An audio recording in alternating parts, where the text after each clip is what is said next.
Hello, Packers fans, wherever you may be. It's time for another edition of the Pack Attack Cast. First, I want to start out by wishing you and yours a happy new year. Sorry we were missing in action last week. Was a really hard week for me. We had a death in the family, and right after that, I ended up with a severe case of food poisoning. So I was in no condition, both emotionally and physically, to do a video unless he wanted me to stop it every 5 minutes, which I'm sure would not be a good stream.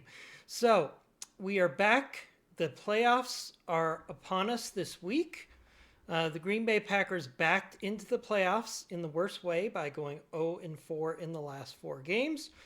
Two of those games I can give the Packers a pass for because against the Ravens and against the Vikings, they were very clearly focused on being healthy for the playoffs since they'd already locked in their playoff position. So take it as it is. The Packers went into the last 2 games clearly with the decision that they wanted to focus on getting the team healthy, which is not a surprise because I would argue the Packers have been hit more by injuries than any other team in the league except for possibly the Detroit Lions. So it is what it is. Do I think they could have beaten the Ravens if they had all of their starters out there? I think they probably could have. Could they have beaten the Vikings if they had all their starters out there? Sure. I do believe that they would have beaten the Vikings if they hadn't rested their starters. We know most of the starters, including Jordan Love, could have played in the game against the Vikings, but the Packers made the wise choice, in my opinion, to focus on the playoffs versus a meaningless game. We can all sit back and say, oh, the Packers should have played their starters. Would have been nice to end with a win. But what if Jordan Love had gotten another concussion in that game? What if Josh Jacobs had his knee injury made worse by playing in that game?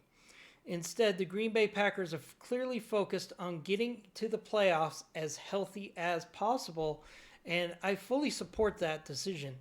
And we have to kind of turn the page right now because the Packers have a chance to flip the script and turn a wild card team into a competitive playoff team. And I definitely think that the Packers have the tools for that. And the script is also looking pretty good as far as at least the week 1 matchup against the Bears. So we have a matchup against the Bears, which we'll be talking about the rest of the week, with daily videos up until the game on Saturday night. So today, I want to focus on not necessarily the matchup with the Bears itself, but some of the news and notes around the Packers. And then the rest of the week, we're really going to focus in on Packers versus Bears for the playoffs. But before I segue, let's talk about why we should be excited that we have the Bears in the first game of the playoffs. Number one, we have an opportunity for revenge. We were a Romeo Doubs onside catch away from winning the game and sweeping the Bears and probably winning the division. But fate did not work out that way. The Packers have talked over and over again that they feel they did everything right. It was just Romeo Doubs missed the catch on that play. And we know how the defense melted down after that, but it shouldn't have come to that. We should have won against the Bears twice this year. So this playoff matchup gives the Packers an opportunity for revenge. The Bears are going to crow about how they won the division. They're going to crow about how they split with the Packers. The biggest way for the Packers to revitalize their season and reestablish themselves as the top team in the division for next year is to beat the Bears in the playoffs this year. That will give the Packers an opportunity to shut the Bears up, at least until they win the offseason like they do every year. It's also the best possible matchup in the NFC for round 1 for the Packers. I think the Eagles would have been a tougher matchup. I would argue that the Rams or the 49ers would have been a tougher matchup if they'd won their division. I think the Eagles would have been a tougher matchup. In some ways, maybe even the Panthers would have been a tougher matchup than the Bears.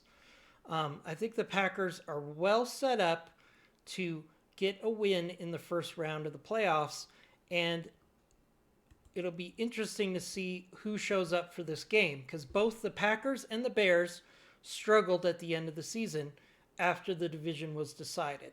So, which team can get their team together and rise up and win the game on Saturday? That's what it's all about. We throw the regular season standings out. For the rest of the season, it's win each week. That's what the Packers need to do. Win each week, and they still have a path to the Super Bowl.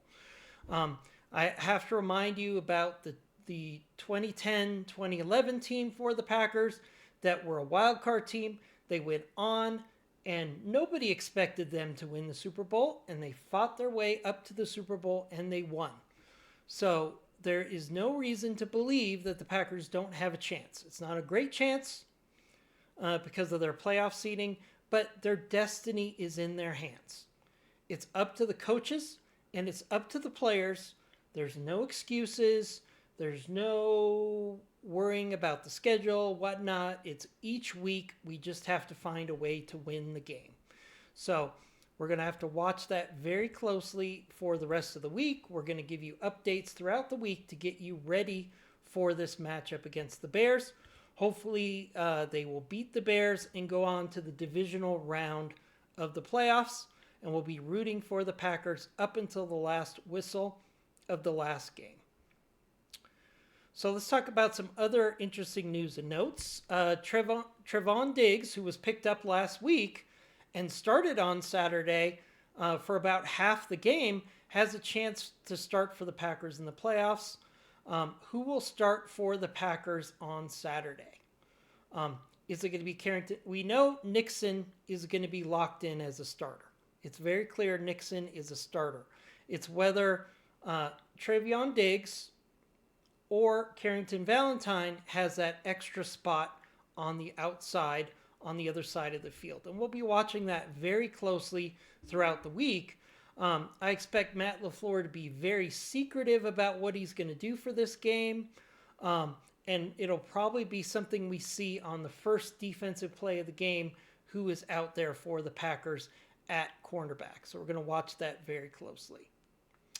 The good news for the Packers, who have been hit hard by injuries, is they should go into the game on Sunday as close to 100%, except for players that are on the IR, since midseason.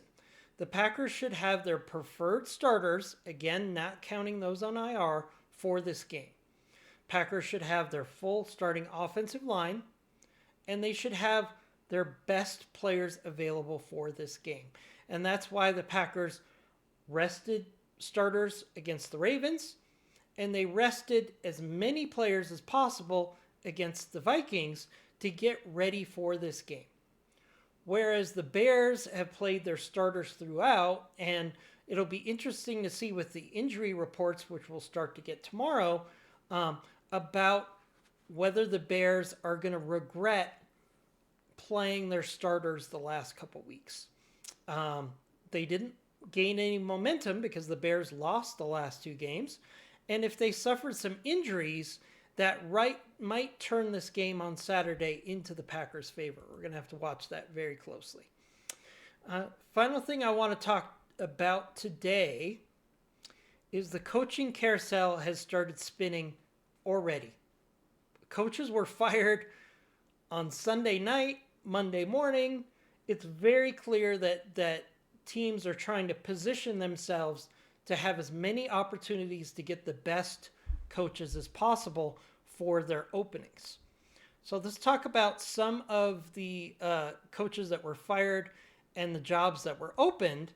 And the reason I'm talking about this for the Packers is because I think Jeff Haffley, barring a Super Bowl run, will be back with the Packers next year. So let's try to break some of these things down, okay? So, as of today, Jonathan Gannon, who was a defensive coach, was fired by the Cardinals. Pete Carroll, an offensive coach, was fired by the Raiders.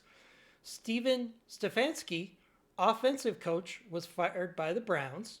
Raheem Morris, defensive coach, was fired by Atlanta. In addition to that, we know the Giants' job is open, and we have the Tennessee Titans' job as well.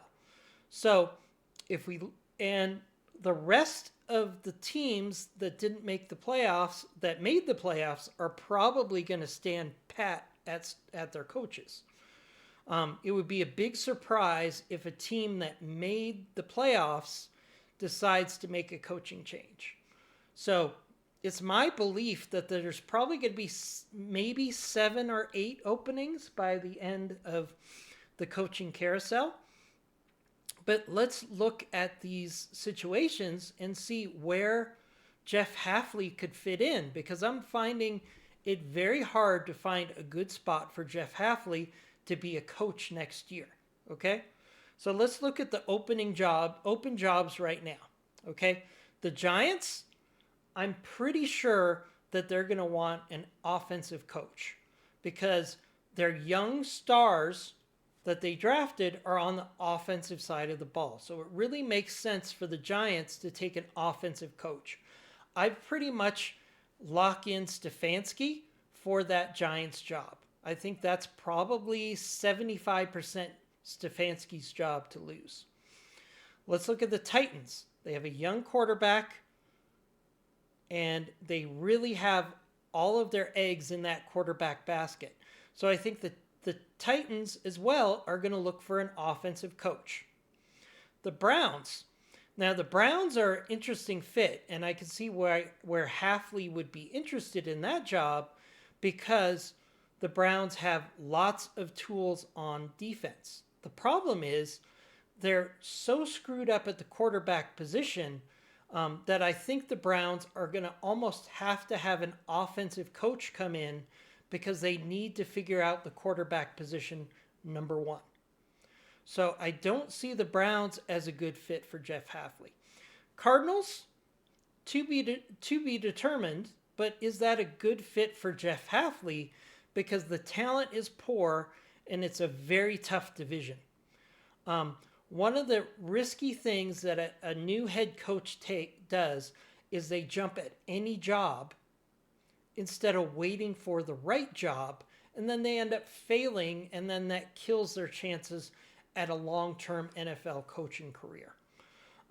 So I think the Cardinals are going to have a really hard time finding the right coach because their talent is very poor. If we look at the Raiders, I think they're going to have to take an offensive coach. Why? Because they have the number 1 pick, which is almost certainly going to be a quarterback. So pairing up a defensive coach with the number 1 pick in the draft, which is probably a quarterback, is probably not going to be a good fit for the Raiders.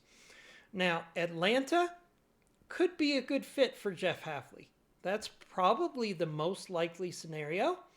But again, a lot of their young talent is on the offensive side of the ball. So I think for Atlanta to get things right, they're probably leaning for an offensive coach. So why do I think Jeff Haffley will be back with Green Bay next year? I think Jeff Haffley will get interviews, but I think most teams that have openings right now should be leaning towards an offensive coach. The 0-4 finish for the Packers, including some very bad defensive play, especially against the Ravens, does not help Jeff Haffley. One of the things that I think an owner would have concern about is Jeff Haffley's defense has not risen to the occasion without Micah Parsons. So how much was Micah Parsons propping up Jeff Haffley? Now, I think Jeff Haffley is a great coach, but that's going to give owners questions about whether Jeff Haffley is ready to be a full-time coach. The two teams that might want to go on defense have poor landing spots with serious issues, the Raiders and the Falcons. So Jeff Haffley could be offered those jobs, but might decide that he might wait for a better fit for success. So my prediction right now is Jeff Haffley is looking pretty good. I would say 75 to 80% chance as returning to the Green Bay Packers next year. I also think Matt LaFleur is going to return to the Packers next year. There's been a lot of grumblings, but I do feel like Matt LaFleur should get one more year at least to show what he can do with hopefully a healthy roster. So those are my predictions. Jeff Haffley will be back. Matt LaFleur will be back, especially if those coaches find a way to win in the wild card round. That should strengthen the fact that those coaches will be back next year. So that's it for today. Just want to give you some news and notes, give you an update on whether Jeff Haffley is probably going to be back with the Packers. I think he will be. And then starting tomorrow, we're going to drill down for the rest of the week. We're going to have a video every day as we get ready for Packers versus Bears, starting with our first injury reports, which will be tomorrow. So as always, go Pack Go. It's the start of the new playoff season. Let's root for the green and gold up until the last whistle and see if they can find a way to turn things around and make a run in the playoffs. We'll talk to you tomorrow.